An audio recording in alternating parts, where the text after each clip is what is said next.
السلام عليكم ورحمة الله تعالى وبركاته. مرحبا بكم في قناة اكسرسايز ويد حسناء. نتمنى ان شاء الله تكونوا كاملين بخير وعلى خير وبصحة جيدة. الفيديو اليوم غيكون الكمالة ديال الفيديو اللي قبل، غيكونوا دي كيسيون لي ريبونس ديالهم على حول الغومون ديال لو ديرنيي جور دان كونداني اللي متبوعين بها ان شاء الله نتوما اولا الناس ديال اولى باك علوم تجريبيه في الجهوي. الله يوفقكم ان شاء الله. اليوم غنديرو شابيتر 2. الوغ الفيديو السابق كنا درنا شابيتر 1 وفي هذا غادي نديرو شابيتر 2. الوغ اول كيسيون عندنا كتقول لينا en quel mois s'est ouvert le procès du narrateur. اش من شهر بدات المحاكمه ديال الراوي؟ الجواب هو او موا دوت، فبدا تمت المحاكمه ديال هذا الراوي هذا في شهر 8 شهر غوش.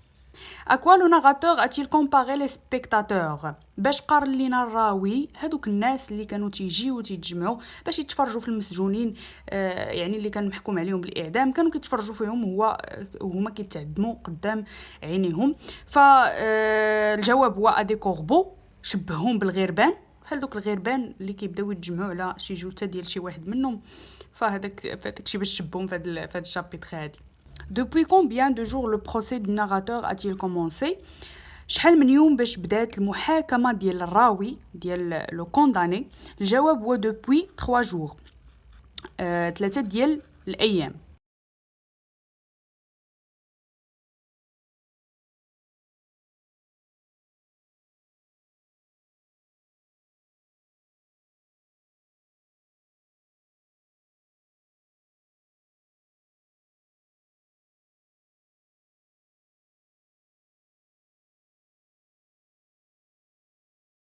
Quand les jurés ont-ils commencé à délibérer؟ وقتاش بدات ديك اللجنه اللي غادي تصدر الحكم على الراوي، وقتاش بدات المداوله ديالها؟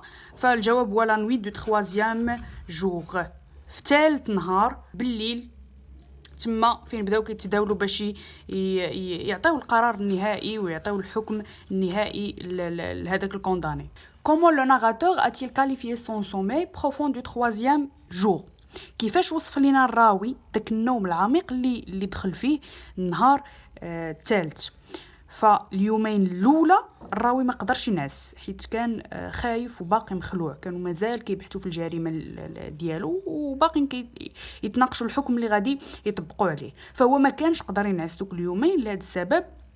ولكن النهار الثالث دخل في نوم عميق بقوه العيا، ووصف لنا هذا النوم هذا بان سومي دوبلي، بنوم النسيان، لدرجه انه ما سمعش دوك الجندارم اللي حلوا عليه الزنزانه وقفوا حداه، يعني ما حس بوالو نهائيا، ما سمعش ملي كانوا كيحلوا الباب، فدخل في واحد النوم عميق جدا، سمع لينا بان سومي دوبلي.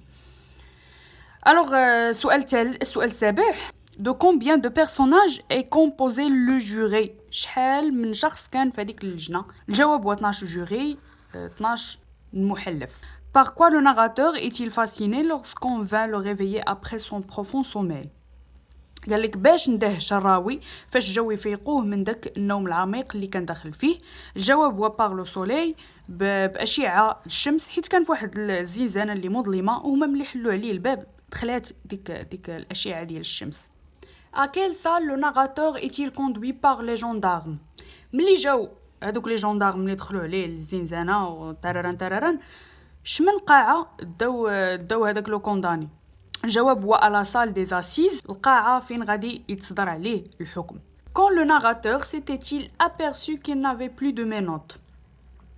وقتاش اكتشف الراوي بلي راح حيدوا ليه المينوط؟ هو ما ردش البال نهائيا وقتاش حيدوهم ليه، حتى من بعد وبالضبط في الانتيريور دو لا سال دي اسيز، تدخل ديك القاعه فين غادي تصدر عليه الحكم، عاد اكتشف بلي زعما راح يدوا ليه المينوط من يديه. Qu'est-ce que le narrateur a compris en entrant dans la salle d'assises؟ شنو فهم الراوي لحظه دخوله لديك القاعه ديال المحاكمه؟ Sa sentence va être prononcée، يعني ملي شاف راسو داخل القاعه عرف وفهم بلي صافي في ديك اللحظه غادي تصدر عليه الحكم النهائي، صافي خصو يوجد راسو. Qu'est-ce que la conscience du moment décisif causa chez le narrateur؟ ملي عاق وفهم الراوي بلي غيسمع الحكم النهائي ديك الساعه، فاش تثبت ليه ديك اللحظه الحاسمه اللي هو واقف فيها قدام اللجنه كيتسنى الحكم. دو لا تيغور، تثبت ليه في الرعب، هو ارتعب وخاف من داك الحكم اللي غادي يسمعوا ديك الساعه. Quelle sentence éventuelle l'avocat a-t-il prédit pour le condamné؟ شنو كان كيتوقع المحامي ديال الراوي غادي تكون المحاكمه ديالو؟ الجواب هو لي travaux forcés à perpétuité، الأعمال الشاقة المؤبدة. À quelle heure la sentence va-t-elle être prononcée؟ معاش بالضبط غادي تصدر الحكم على لو كونداني؟ الجواب à 8h du matin، مع 8 ديال الصباح تصدر الحكم على لو كونداني. Qui a lu l'arrêt de mort du condamné؟ شكون اللي صدر حكم الإعدام على لو كونداني؟ لو بريزيدون دو تريبونال، رئيس المحكمة هو اللي صدر عليه الحكم.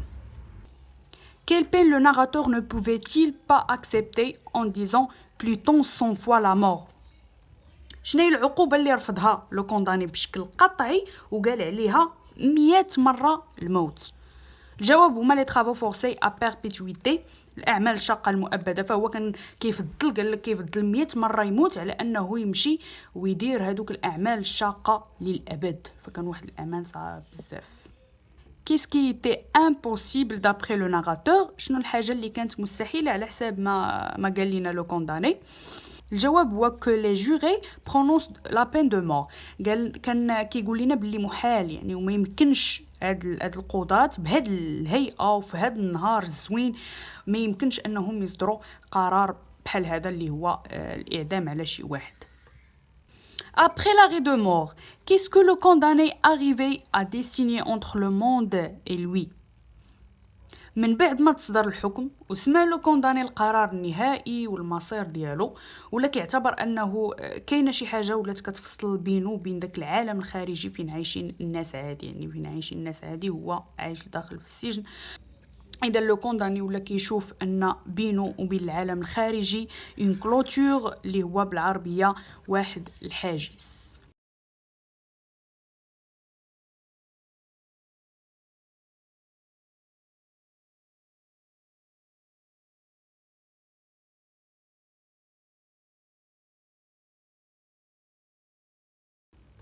وبهذا غنكون وصلنا لنهايه هذا الفيديو هذا. ما تنساوش انكم تعطيوني الاقتراحات ديالكم، الافكار ديالكم وتعليقاتكم الزوينه تخليوها لي لتحت في لي كومونتير. نتمنى ان شاء الله نلقاكم بخير وعلى خير في الفيديو الجاي. تسناوني، مع السلامه.